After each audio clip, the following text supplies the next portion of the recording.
हाय दोस्तों, स्वागत है आपका मेरे यूट्यूब चैनल क्यूरियस माइंड में। मैं मनीषा तिवारी मिश्रा। आज हम देखेंगे इंक्लूसिव एजुकेशन इन सर्व शिक्षा अभियान, मतलब कि सर्व शिक्षा अभियान में सर्व समावेशी शिक्षा। और चलिए इसके बारे में थोड़ा सा और डिटेल में जानते हैं। वैसे हम लोग कॉन्स्टिट्यूशनल प्रोविज़न के टॉपिक के अंतर्गत ये सारे टॉपिक्स देख रहे हैं, जो कि ये चौथा वीडियो है। और हर एक अभियान और योजना जो भी सरकार की तरफ से आई इंक्लूसिव एजुकेशन में, उसके बारे में हम समझ रहे हैं। तो चलिए स्टार्ट करते हैं सर्व शिक्षा अभियान के बारे में। तो सर्व शिक्षा अभियान, उसे शॉर्ट फॉर्म में SSA कहा जाता है। और इसे लॉन्च करने के पीछे, यानी इसे बनाने के पीछे सरकार का उद्देश्य यही था कि यूनिवर्सलाइजेशन ऑफ एलिमेंट्री एजुकेशन, यानी कि उच्च जो शिक्षा है वो सारे बच्चों को मिले, है ना। मतलब कि सार्वभौमिकता हो उच्च प्राथमिक शिक्षा में, माध्यमिक शिक्षा सारे बच्चों को मिले, ये इसका मेन उद्देश्य रहा। और इसे जब स्वीकृति मिली तो इसमें यही चीज़ को सबसे ज़्यादा ध्यान दिया गया कि इस योजना को पूरे देश में यूज़ किया जाए। जैसे ज़ीरो रिजेक्शन पॉलिसी इसे कहा गया, क्योंकि इसमें सारे बच्चों को ऐड करना है, यही इनका उद्देश्य रहा। और इसलिए इन्होंने अलग अलग तरीके से कई सारी स्कीम्स और प्रोग्राम्स भी अरेंज किए, ताकि इसे ज़ीरो रिजेक्शन तक पॉलिसी इसे बनाई जाए या उसे वहाँ तक पहुँचाई जाए। उसके बाद देखिएगा यहाँ पे इसका जो मेन उद्देश्य रहा SSA का, वो यही रहा कि उच्च माध्यमिक शिक्षा सारे बच्चों को मिले, UEE universalization of elementary education. और इसके 3 महत्वपूर्ण स्वरूप रहे हैं। और उसमें से एक रहा एक्सेस, मतलब कि पहुंचना बच्चों तक, फिर बच्चों को एडमिशन देना और उसके ऊपर फिर से ध्यान देना, अच्छी तरीके से ध्यान देना। और ये 6 से 14 साल तक के बच्चों के लिए रहा। ठीक है, इसे याद रखिएगा कि 6 से 14 साल के बच्चों के लिए ये योजना थी, जिन्हें मुफ्त में एजुकेशन मिले और इसमें सारे बच्चे इन्वॉल्व हों, कोई भी बच्चा घर पे ना बैठे, ये उसका मेन उद्देश्य रहा। और इसमें 3 स्वरूपों को ज़्यादा महत्व दिया गया। वो था बच्चों तक पहुंचना, फिर बच्चों का एडमिशन कराना और उन पर ध्यान देकर उन्हें पढ़ाना, मतलब एक्सेस, इनरोलमेंट एंड रीअटेंशन, ये उसका मूल उद्देश्य रहा।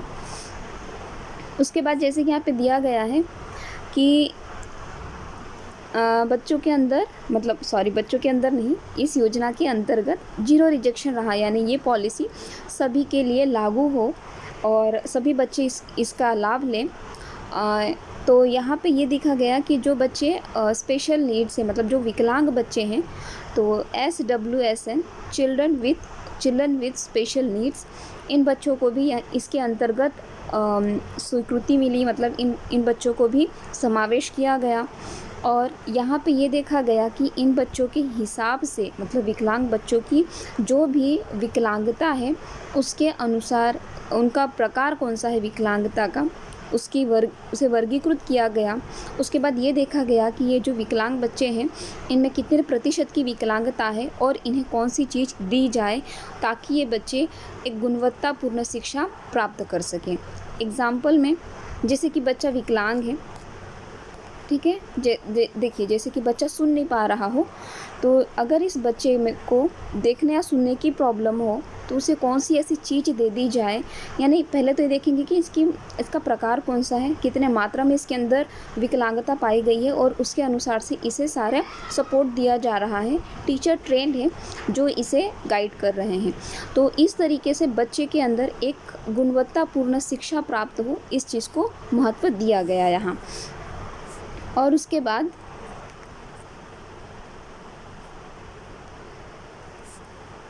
देखा गया कि और इसके कुछ और भी स्वरूप रहे।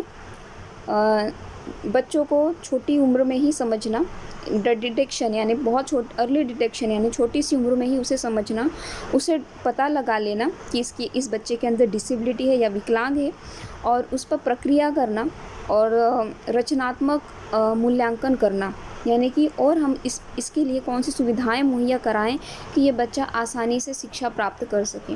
जैसे कि किसी बच्चे के अंदर अगर चलने में परेशानी हो, ठीक है, तो बचपन से ही उसके आइडेंटिफाई कर लेना है कि इस बच्चे के अंदर ये प्रॉब्लम है, और उस हिसाब से फिर उसे वो सुविधाएं देनी है ताकि उसके पढ़ाई लिखाई में उसकी विकलांगता ना आए। ये उसका मेन उद्देश्य रहा। सर्व शिक्षा अभियान का। उसके बाद असेसमेंट भी लिया गया, मतलब असेसमेंट ऐसा रहा जो कि रचनात्मक रहा, बच्चे के अंदर जो भी गुण हैं उसे दिखाए जाए, उसकी टैलेंट को महत्व दिया गया। और यहाँ पे दिया गया बच्चों को एक जगह मिले, प्लेसमेंट मिले, जहाँ बच्चे सुख सुविधाओं के साथ, सहारे के साथ अच्छी मतलब ट्रेन टीचर के अंतर्गत अच्छी पढ़ाई कर सकें। और हर एक बच्चे के अंदर, हर एक बच्चे को वैल्यू दिया गया, उसकी कोई भी कमी हो उसे दूर करके उसे एक अच्छे प्लेटफॉर्म तक ले जाने के लिए कई कोशिशें की गई इस योजना के अंतर्गत। और यहाँ पे दिया गया IEP, इंडिविजुअल एजुकेशनल प्लान, ठीक है, इसे याद रखिएगा, ये एग्ज़ाम में भी पूछ सकता है। उसके बाद इन्होंने जो बच्चे के पेरेंट्स हैं उन्हें भी ट्रेनिंग देनी शुरू की कि बच्चे की जो विकलांगता है उसके हिसाब से उन्हें किस तरीके से व्यवहार करना चाहिए या उसे किस तरीके की शिक्षा घर पे देनी चाहिए।